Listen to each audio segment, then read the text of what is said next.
E aí galera, beleza?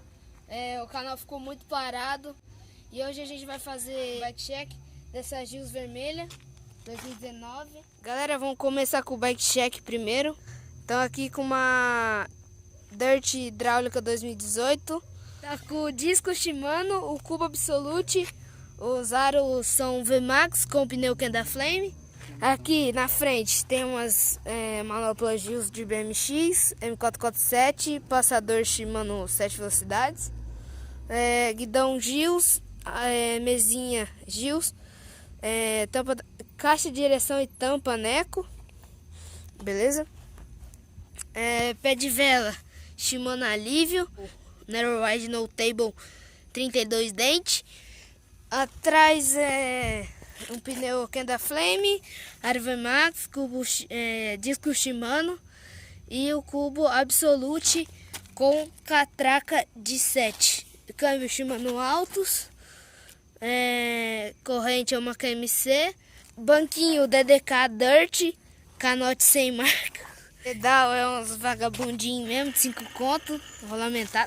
A biquinha aí, mano, topa quem quer começar, hein? O DRI. Só faltou os pneuzão de cravo, mas nós é do Glau, né? É os goripa. It takes someone special to be special too. That's why I'm special to you, girl. It takes someone special to be special too. That's why I'm special to you, girl. It takes someone special to be special too. That's why I'm special to you, girl.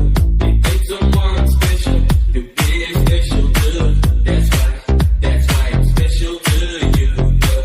It takes someone special to be special too. That's why I'm special to you, girl. It takes someone special to be special too. That's why. Galera, esse aí foi o bike check e o take da Gills FST 2019. Galera, e os projetos da Gills eu vou terminar de falar quando eu estiver lá em casa, porque agora a gente tá morto, porque a gente pedalou 20 quilômetros.